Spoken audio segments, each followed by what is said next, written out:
All right, let's finish up with our page properties, or our black goose site. I'm sorry. We're going to finish up by looking at page properties in our properties inspector. Okay, so you might notice like sometimes this area like goes away and you can't find what you're looking for. So let me see if I click over here. Yeah, if I'm clicked into, if I'm clicked into the live preview, the page properties button goes away. If I click into the code view, oh, it just went away. But if I click in like the body tag, okay, it came back. Okay, so you just have to be careful. Like, my page properties is gone. Just try clicking around. So if I click up in, let's see, make that go away again. If I click in the head tag, it goes away.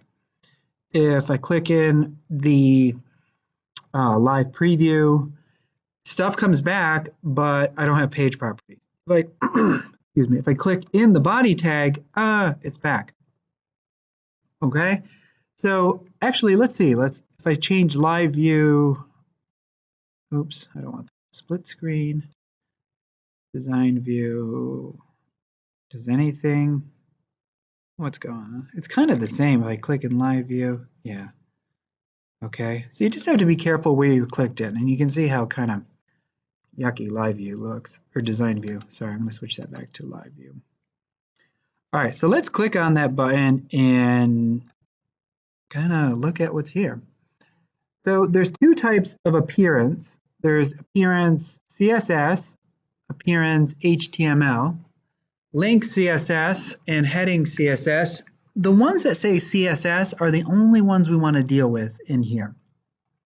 We won't use this for long, but it's a good way to get some things going on. Okay, it lets you make a bunch of choices about your image or about your page that are kind of helpful to get used to it. And it's going to write some CSS for us and we'll see like, oh, look at that. Look how it's writing it. So it's a nice kind of beginner way to get some things going on. So page font. Okay, here are our choices. And you're going to notice these are sets. And why are there sets? So there are sets because it's pulling the fonts from the actual computer that someone is using at their home. Okay, so if you have a computer that's never updated, okay, and it doesn't have a lot of fonts on it, those fonts are going to have to look for the CSS is going to look for something. It's going to override what the browser's doing. So it's going to first say look for a Gotham font. If you don't have that, it's going to look for Helvetica. New. If you don't have that, it's going to look for Helvetica. And then if you don't have that, it's going to look for Arial. And if you don't have any of those three fonts or four fonts, it's going to say, you know what, just pick a regular sans serif font. Okay? So it's giving you more control than, say, the browser is, because the browser default font is just like Times New Roman. So you're going to make your first choice about, hey, what do you want, the page to look like? So I'll pick this.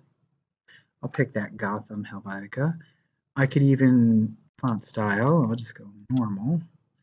And I can even pick like sizes. So I'll just say normal for now. Oh, here's another. Wait, what is this one? Font weight. I'm sorry, wasn't that? So I could say like, oh, make it like large. Text color, black. Black is good. I'm gonna go for like a light, like not quite a pure black. And background color. Oh, this will be big for us. We're typically used to white. So I'm gonna pick, not something like wicked, ugly. I'll just click in here. I'll pick like a warm white. Background image, we're not going to get into that. And then here's margins. Ooh, interesting. So I'm going to get us out of the top left-hand corner. So this would be cool. So left margin, we'll move it over. So I'm going to say like 200 pixels over, and top margin, I'll say 150. Nice. So let's apply that and just see what's going on. Oops. Okay, it added it here. I thought I could preview it without looking at it like that. All right, well, okay. I'll hit okay though. Hey, that looks awesome. Look at that. I'm just gonna move this out of the way. All right, we made some big choices there. So let's go back and let's just finish up. Links. So the important thing to notate is that a link, once like a font or once some text is identified as a link, it's not treated like regular text anymore. It's treated as a link. So we have to actually style it, and you have to style the links in all 4 states. Okay, you must do that, or there's a good chance it's going to revert at some point to that really ugly underline. Oh, that's blocking it. It's here, underline in purple, blue thing.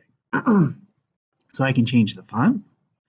So link font, do I want to have it the same? I'll pick, maybe I'll pick a serif font. I'll pick something like slightly different. Oh, I'll use this monospace. Consolas. And the size, I'll say medium. I'll make it a little smaller. And link color. So what color is it when people see it? I'll actually make that black, so it'll be a little different. If someone's visited, do you want it to like be another color, so like they know they've clicked on it before?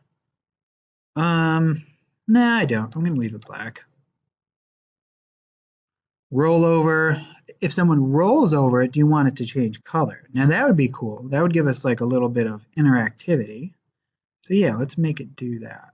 Let's make it like a medium gray.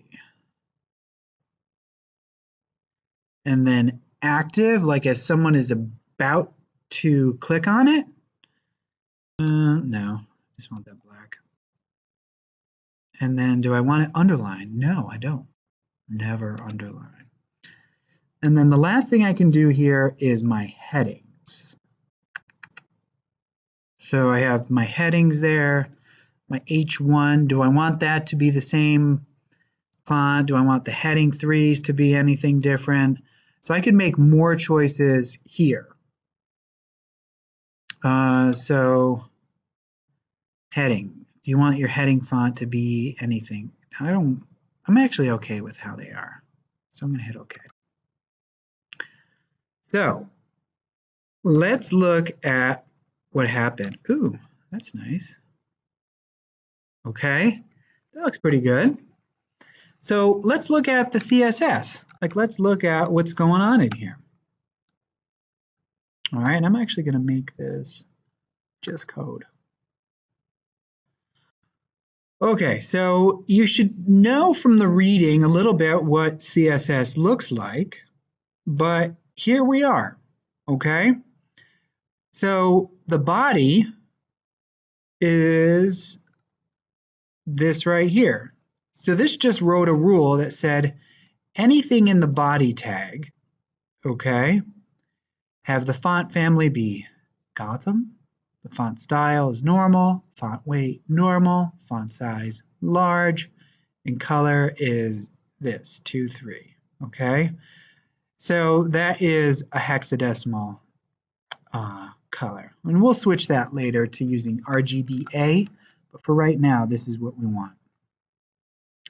This font, like this stuff here, TD, TH, that's just for tables, and that's just kind of like an old style thing. We could actually delete that right there and it wouldn't do anything, okay? But then we'd have like 2 body tags, which is fine, okay? And you can do that. But notice with the tag, we have the body, squiggle, and then a closing squiggle. And then you set the rule for what it is you're targeting, and then you can make your choice. And then you have a semicolon, and then the next rule starts. Okay, here we have a tag, that's the link. And then here's the 4 separate states of the link.